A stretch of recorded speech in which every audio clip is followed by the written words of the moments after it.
I love what I do. And even if it is, the bloody washing up, I find a way to love doing it, or else I delegate it.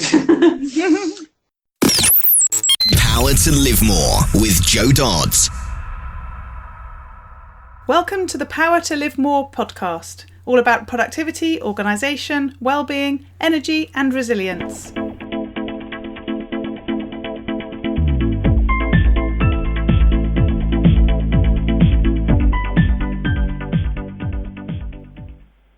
I'm Jo Dodds, and I started this show to enable interesting people to share their stories about how they use their power to live more, and by that I mean to do the stuff that they want to do more than the stuff that they need to or should do. It's about creating a life for yourself where you have the energy, health and space to be happy and fulfilled, spending your time as you'd like, whether that be at work, home or somewhere else entirely. That's your choice. Hello. My name is Ellie Dodds and I'm co-presenter, and today Jo is interviewing Georgia Varjas.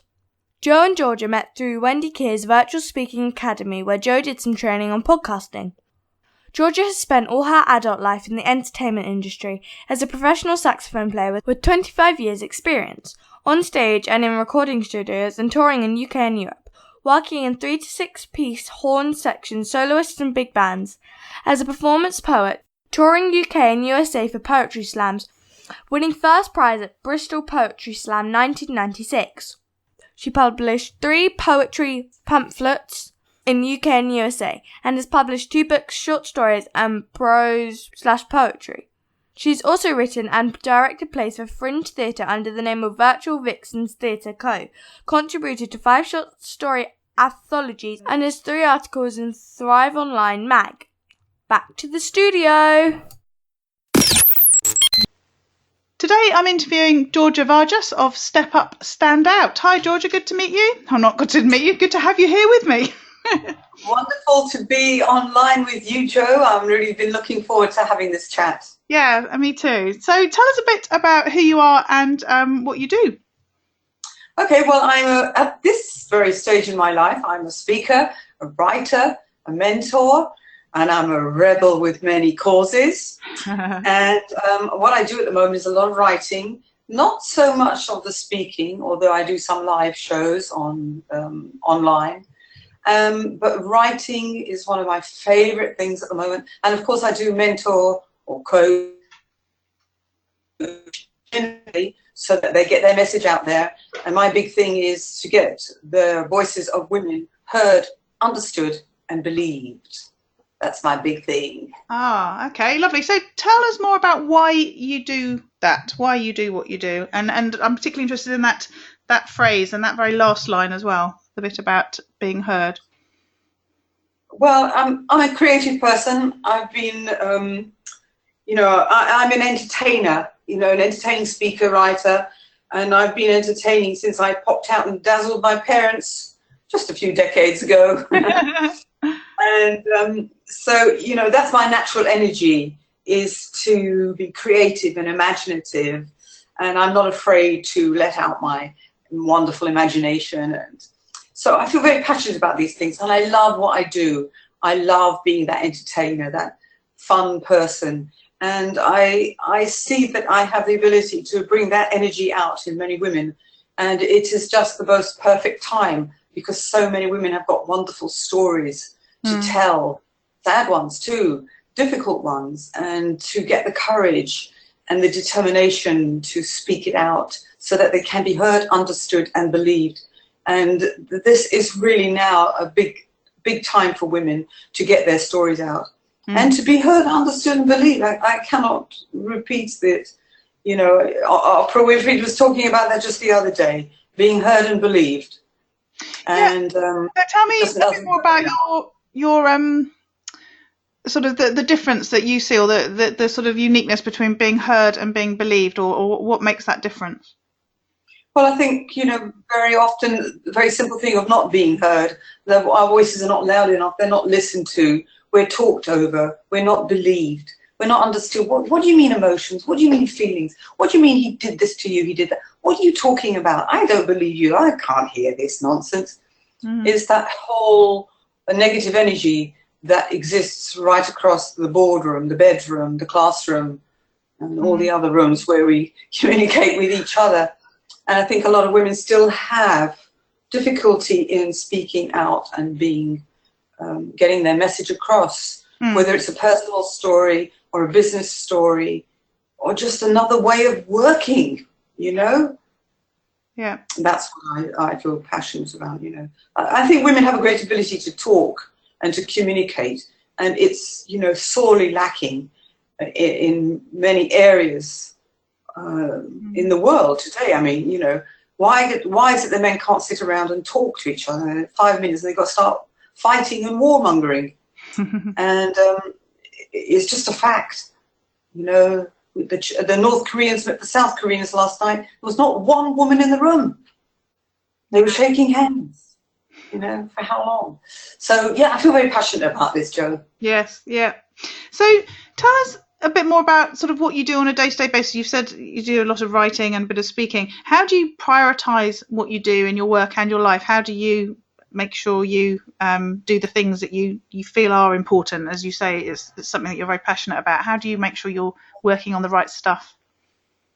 Well, I'm human, so there's a bit of juggling going on, you know. And I love what I do. So for me, self-discipline comes quite easy, especially as I've never really had a boss to tell me to do things. So I've always been exercising my decision muscles, and self-discipline is something that I've developed because what I do is I tell myself, oh, you've got to do this. You'll be great results and you'll get satisfaction at the end of it. So I love what I do. And even if it is, you know, the bloody washing up, I find a way to love doing it, or else I delegate it. So, you know, for me, it's, I do make lists sometimes, and very satisfying to tick things off, but if I don't get it done, well, it's not the end of the world. I don't beat myself up about it. Yeah. I think my priorities are, you know, taking care of myself and making sure that my energy is good. Yeah. Because that's really key to whatever it is that you do in life, you know, Jo. I think that's really important. So taking care of myself, I prioritise that. You know, I've got to look after number one. Yeah. It's interesting what you say about making a list. I was listening to some training yesterday that was talking about analog task management, that so many people are using, you know, tools and apps, but a lot of people still like to use sort of pen and paper. And the guy was saying that one of the advantages of that is that you're less likely to put off stuff that's on your list because it involves writing it all out again, whereas a quick click of the mouse to forward something you didn't do to tomorrow on technology is actually really easy. And I thought that was quite interesting. And do you do lists on paper, or do you use a tool for that? No, absolutely on paper. I mean, there is a scientific connection between brain and hand. There's quite a lot of good talks on this topic anyway. But there is some connection between the brain and the hand when you actually connect that to paper. Something extraordinary happens, especially if you let it flow, if your imagination, your creative energies are, you know, in good condition, shall we say. Yeah, making a list is, I don't find it difficult. I've got tons of scrap paper, and so I use it. Lovely. And what about technology? Do you use tools or apps to help you to get done what you need to get done, or you know, what do you like to use? Well, yeah, I mean, my favourite tool is my pencil, and it's one of the make pencils that you can roll the lead out, and it has a rubber at the end, and it fits everywhere. And so that is definitely my number one tool, and I will stop, you know, and just scribble something out. But obviously, I love my computer. I'm an iMac user, and I'm bowing down at this very moment, praising my iMac for her faithful service to me. And, you know, I live out in Spain, and one of the most popular apps that are used is WhatsApp. And now people of all age groups and all sizes and shapes use WhatsApp out here. And it's wonderful. You can write, you can do videos, you can make phone calls, as long as you've got internet connection. So WhatsApp is definitely a fabulous little tool of mine, yeah. Yes, yeah, I use that quite extensively now. We have a family WhatsApp group, which makes me laugh. All the aunties in their 70s are on it. And sometimes the other day, Auntie Margaret said, "Oh, I wanted to send a message to Ellie, but I didn't know her mobile number, so I'm sending it to you instead." And I was saying, "Well, you could have just sent her a message on WhatsApp." And it's like, "Oh, how do I do that?" Because they're in the group, so they've worked out how to post things to the group, but they obviously don't want to post personal messages to the group, and they don't know how to do them otherwise. And I thought it's interesting, isn't it, how we use about as much technology as we can cope with, and then we don't go any further quite often. Yes. Yeah, I mean, I see people here in queues, mothers and daughters, WhatsApping each other. And they write each other in a queue. It's hilarious. Lovely. So, who helps you to get stuff done? Do you have anybody that you outsource or you delegate anything to, or is it solely you? Well, asking is key, and I'm not afraid to ask. When I don't know something or I don't know how to do something, then I look at all the contacts that I have online and, go out and pick brains, ask questions. So asking questions, asking friends for guidance and advice is very important. I don't always take their advice, but, it's a starting point for me. When I don't know something, I ask. To me, it's like simple, and there's lots of things I don't know. And of course, now we have fantastic access to online libraries, and even some youngster was here the other day and they said, well, just ask Google, don't ask me. So we're very fortunate today that we have a lot of sources of information. Mm-hmm. And so I think asking is really key to building knowledge. Yes, I agree. It's interesting when you talk about sort of the youth of today, and people talk about how they use technology so much, and I think it's still interesting to see people not able to ask the right questions, and that's whether that be to a real person or actually to Google. I often hear people asking for advice when I'm exactly like that person said to you. I'm in my head thinking, well, just Google it. But I know that I've Googled things for people and got far better results than they have, because I do it all the time, and I've sort of got into the groove of asking the question in the right way, if you like. And I do think that's probably a gap in sort of our education of younger people as to, how do you ask the right questions? Because that often is as important as knowing where to ask or who to ask, isn't it? Absolutely, yeah, knowing how to phrase it and knowing what it is that you want.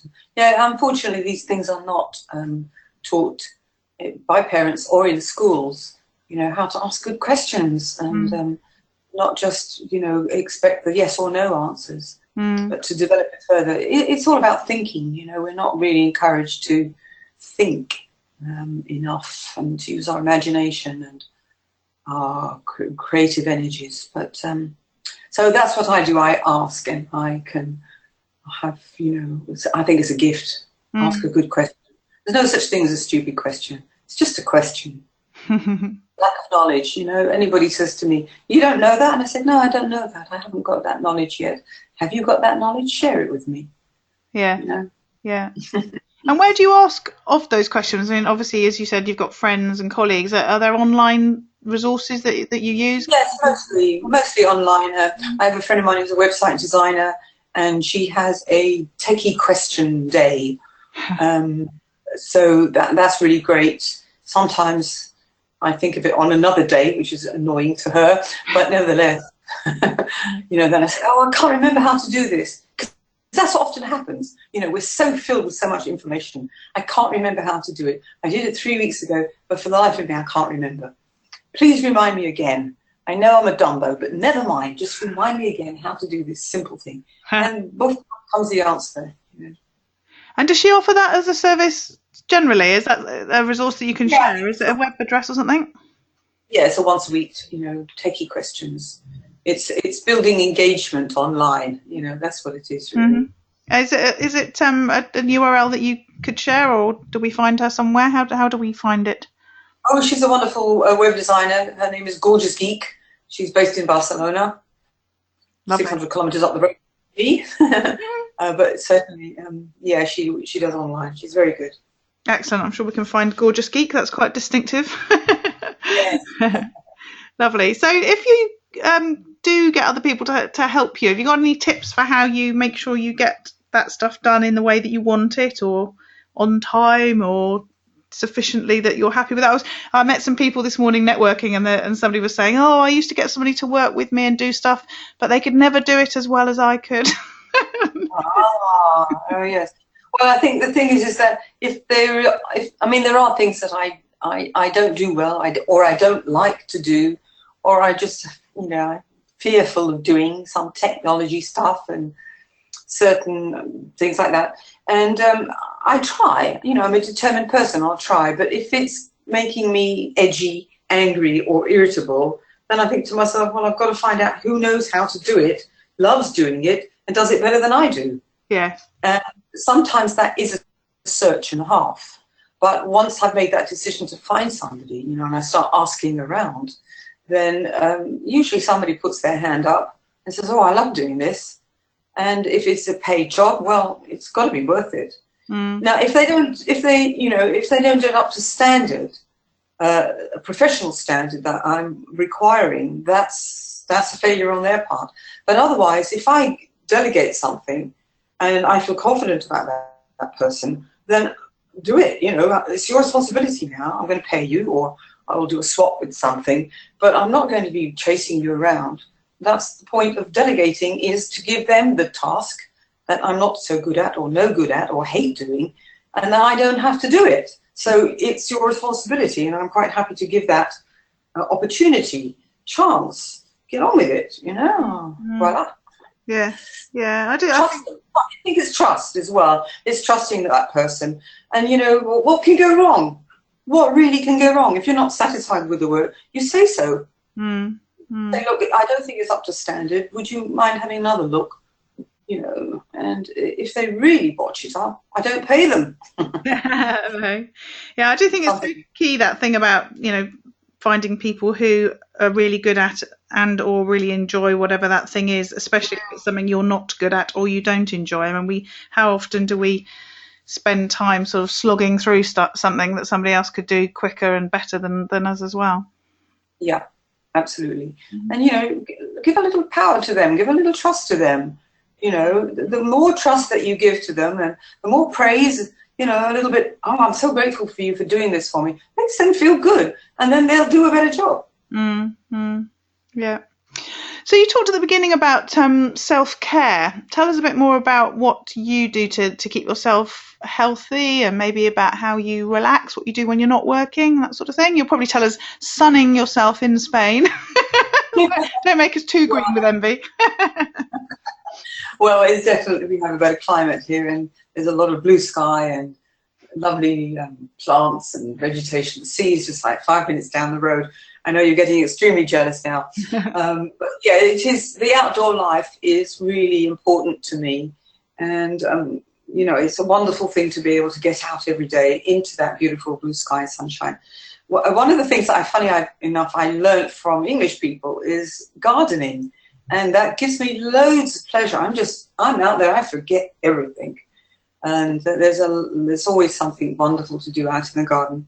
But I think, from my love of music, from my, being a musician I was a musician for many years. So my love of music is still very key to my core. And I love dancing. So I go dancing 2-3 times a week. And I have a good old sweat and let it out, and laugh a lot because I make mistakes. And so dancing, I dance salsa and bachata, and I absolutely love it, even though it exhausts me. So that gives me great pleasure. And I think being physical, swimming, being outdoors, biking, obviously depending on the weather, and looking after myself means, taking care that I eat well. I listen to my body, Joe. And sometimes my body is quite loquacious. But, it's about listening to my body. And one of the great things I'm able to do, and it's very much encouraged here, is to take naps and little siestas. Oh, yeah. So if I get tired, that's it, I stop. Pencil goes down, the computer goes off, I go and lie down. It might be 10 minutes, it might be half an hour. And on a day when I'm really exhausted, I'll sleep for an hour, and that's it. It's like I plug in it's like I'm one of those electric cars, I plug in the batteries and zoom, zoom, zoom. Mm-hmm. Energy comes back. So taking, little naps when you can, I think is really important. I think that's I was going to say, I think that's something that we really should sort of take account of in the UK. I think, as you say, it's sort of culturally really key where you are, isn't it? But it's not something that I think we easily do, even when we read about how important it can be. I think it's just so not what you do in England, isn't it? Yeah. It's a different timetable as well, 3-4 o'clock in the afternoon is a sort of working time for a lot of British people, but because people work different hours in this country, and most people from Spanish and Latin countries have very late nights. Yes. Late night eating, late night this, late night that. Everything starts really late. So it's a different clock. And I think if you're brought up that way, it's easy to adjust to. But I know some people say that if they have a nap, then they will just not be able to sleep at night, or they won't be able to wake up properly, and all sorts of stories like that. But I think working right through can really deplete batteries, deplete your energies. And so taking a little break. And that little break might just be falling in front of the telly and watching the news. Yeah. Or something very simple like that. Well, it's interesting that there's quite a lot of research, as you say, that says that we should take regular breaks, and it's not something that people are very good at doing for a start. But also, I can't remember where I read it. Maybe it was in The Power of When. I think Dave Asprey from Bulletproof talks about it as well, about how in sort of caveman times there were 2 phases of sleep anyway, that they used to wake up in the middle of the night for an hour or so and go back to sleep again as well. It seems that sort of modern times has dictated what we think we should be doing. And I mean, I sort of think to myself, well, perhaps I should move to Spain, because I'm a real night bird. I don't want to get up in the morning and then I work really quite late at night. And I loved it when we have a friend in Madrid, and when we've been over to see her, it's, let's go out for dinner. We'll have dinner about 10 o'clock. And in England, people are normally in bed by then, never mind thinking about going out to eat. And it always suits me right down to the ground, and my daughter the same. So perhaps I'm a more Mediterranean than I think. Right. Yes, it's in the blood. But it's if you can develop the habit. I know it's very difficult if you've got kids to pick up between 3 and 4, and obviously you can't lie at home and have a nap. No. But there are ways to fit it into the day, and even as I said, half sleeping, half snoozing, just closing your eyes away from the computer, especially if you're working at home, is very beneficial. Yeah. And the other thing for me, I drink gallons of water. And that's an English word, gallons. I drink liters of water, really, and I think that's a very good cleansing thing, Yeah. So just going back to the sleep thing a minute, do you use any sort of techniques to be able to sleep quickly, or do you set an alarm, or do you have only a certain period of time that you allow yourself? Is there any sort of control over that, or is it literally just sort of how you feel? Because I think that's one thing people worry about, that if they go to sleep, they'll be asleep for the next 3 hours, and that's the rest of the day gone, sort of thing, don't they? I think, well, for me, my afternoon siestas, when I take them, are they're not deep sleeps. They're quite light sleeps. But I'm if I need to sleep if I sleep 10 minutes and I wake up and I think, is that all? If I sleep the other day, well, haven't been so well, so I've had a couple of long siestas this week. And I think, oh, that was so good. How long did I sleep? An hour. Wow. Good girl. So, I don't really regulate it, but people have phones. They can set the phone, or they've got kids. The kids will come and wake them up, won't they? Yeah. So I don't really regulate those things too much. No. I don't. Okay. What about learning and improving yourself? I know some of the stuff you do already, because we've met through a membership site all about speaking. So you clearly do proactively look at your own development. What do you do for that? Well, Joe, I love to read, and I love to watch TED Talks. I have signed up to them, and I get talks delivered to my email. So there's always something exciting, thrilling, knowledgeable to learn. How people do it on the fantastic topics. And the other thing I do love is travel. Travel teaches me so much. You know, I'm an observant person, creative style. And so looking at people, listening to people, how they run their lives, what they do. So travel is a really important thing for me as a learning about what do other people do in their lives. And then on a more relaxed level, I watch movies. I love to watch movies and dramas and nature programs. For me, it's a great source of learning. I've been watching a Spanish series recently, and some of it is a little bit corny, but it's about people and humans and how they play and work with each other and what they need from each other and how they communicate. So I watch those things quite carefully. And I think I think like many women, I learn from human contact. I learn from talking with people and listening. Listening is a huge skill that, you know, not enough of us develop. You know, we've got 2 ears, we've got one mouth. So it's like, work that out. So listening to people, listening to conversations, being part of it, you know, being engaged and communicating with people, I think is really important. The one person that I really like and admire is Bob Proctor.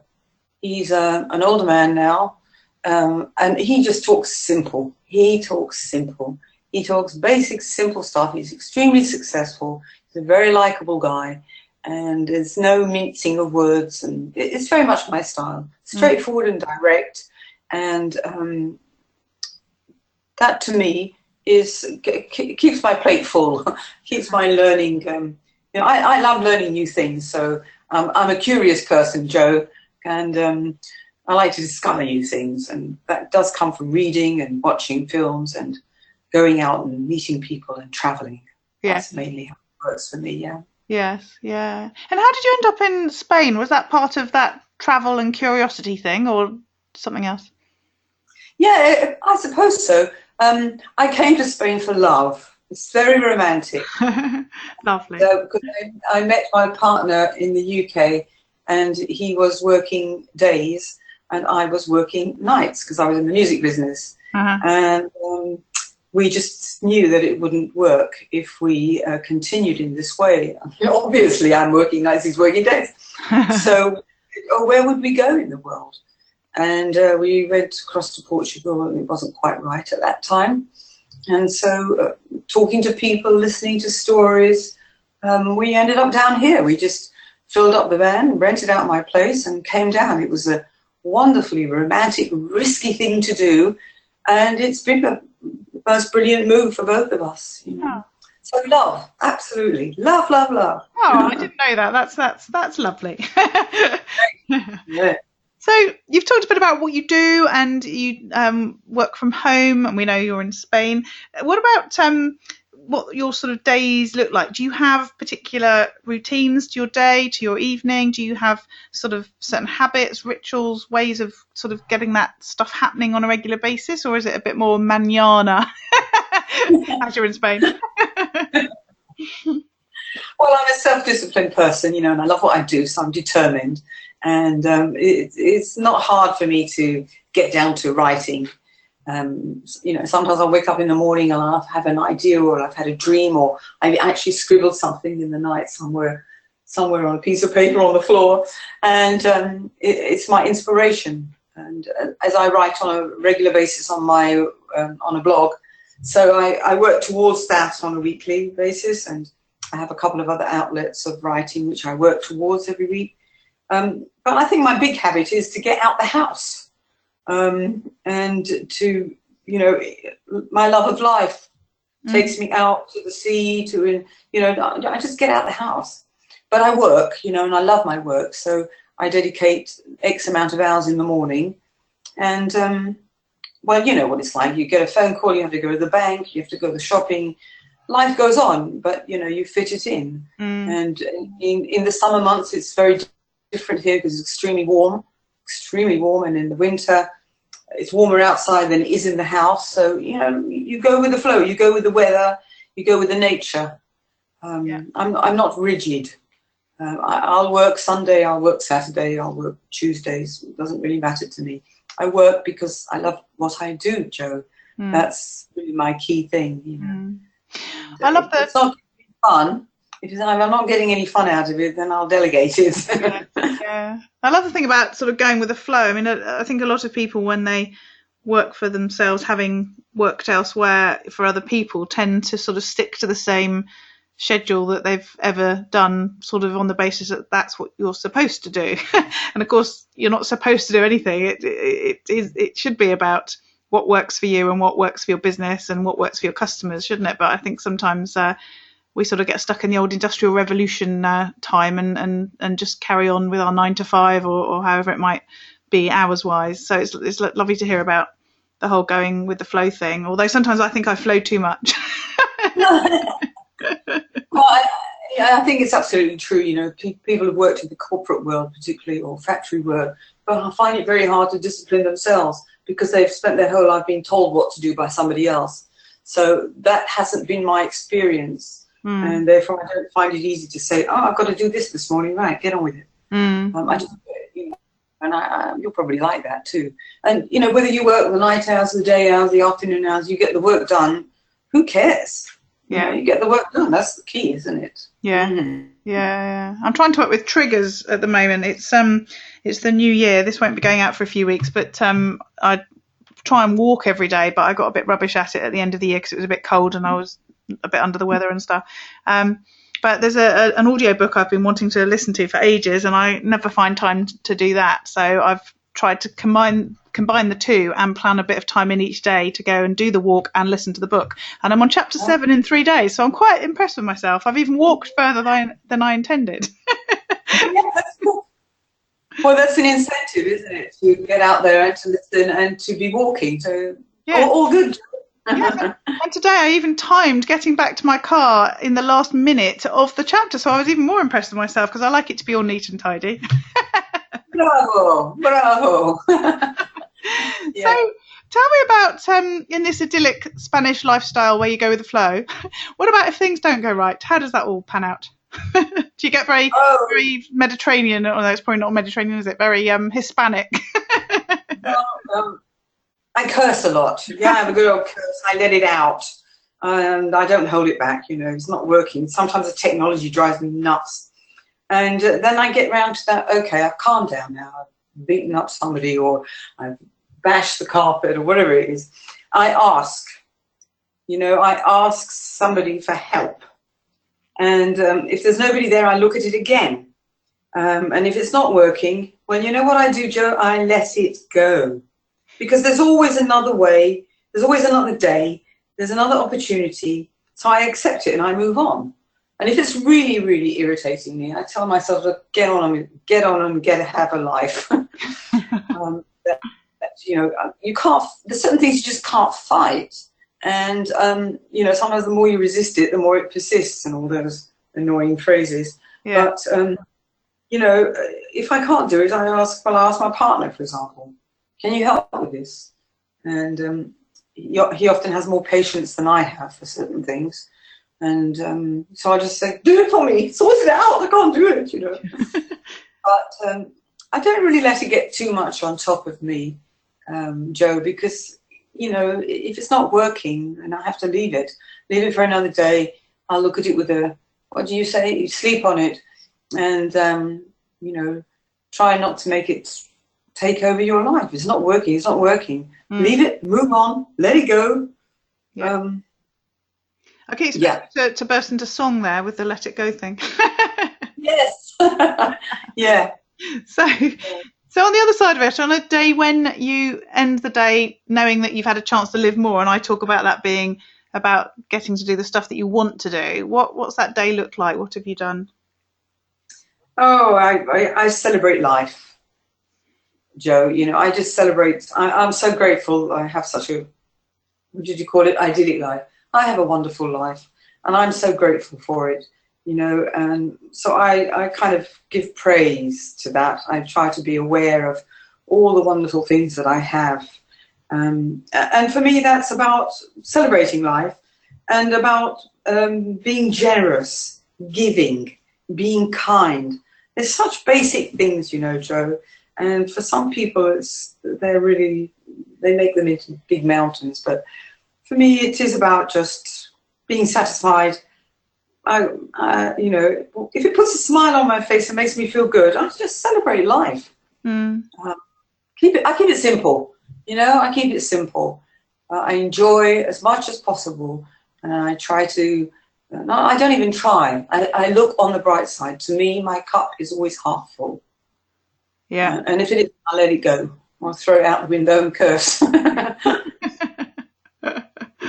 Excellent.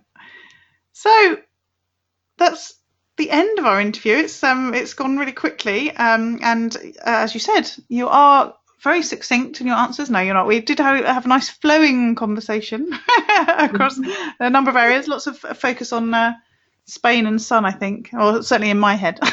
I told you I just it should be there, I think. So tell people how they can find out more about you and how they can connect with you. Well, my website is the 3 W's and my name, georgiavarjas.com. And I write a weekly blog there, and I have all kinds of little tips and tricks there. I have a free ebook if you sign up. I also have a business page on Facebook, which is my name, Georgia Varjas, speaker coach.